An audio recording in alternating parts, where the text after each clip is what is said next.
Habang ngayon itong Magnolia Chicken Templados ay nagre-ready na para dito sa kanilang mga gagawing bagong moves para sa playoffs, meron daw mga free agent na pwedeng lumipat dito sa Magnolia Chicken Templados. Kabilang na raw dito sa mga posible na mapunta dito sa Magnolia, ayon dito sa mga usap-usapan, ay baka itong si Pau Havillonar, free agent na yan, so posibleng lumipat dito sa Magnolia yan. Plus itong si Stanley Pringle.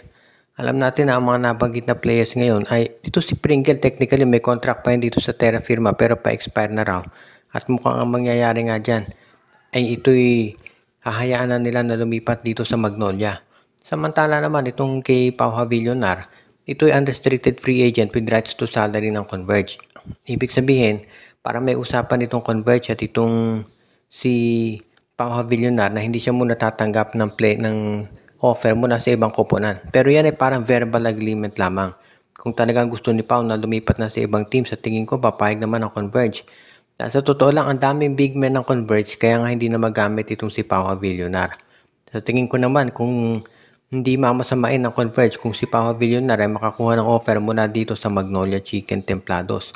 Kaya nga ngayon, kinakailangan na rin siguro pag-aralan ditong Fiber Xers kung ano talaga ang gagawin nila para ipakita na sila talaga ay magiging ready dito sa kanilang susunod na sabihin na natin chapter, yung pagdagdag dito kay Pringle bilang isang guard at kay Pau Havillonar bilang isa namang power forward. Alam nating matikas ang mga nasabing players kaya sigurado na magiging malaki ang tulong nito para dito sa kanilang lineup.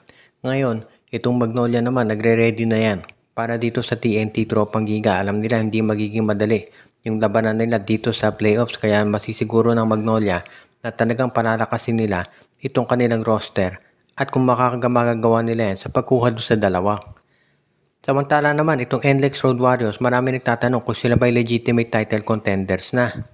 Maganda ang standing nitong NLEX Road Warriors sa ngayon pero marami pa rin nagsasabi na baka mahirapan sila na makamit yung kanilang talagang sabihin na nating objective na makapasok sa finals at manalo ng kampyonato.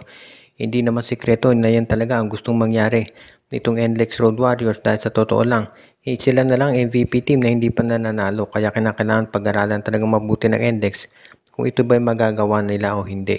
Sa ngayon, alam natin na itong NLEX Road Warriors ay talagang magiging matindi yung pagpaplano nila para dito sa mga susunod nilang laban at alam natin na nakafocus yung attention talaga nila dito kay Robert Bolick.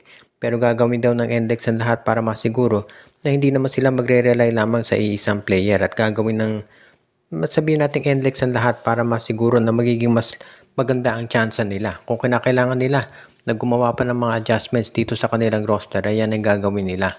Pero sa ngayon, sa tingin ko, itong NLEX mukhang magaganda naman ang magiging laban nila. Pero ang tanong kasi dyan, yung kaya mga players nila ay magtagal dito sa kanilang lineup dahil marami nagsasabi na itong NLEX, kapag maganda naman ang pinakita ng mga players eventually, iyan ay itatransfer din dito sa TNT Tropang Giga.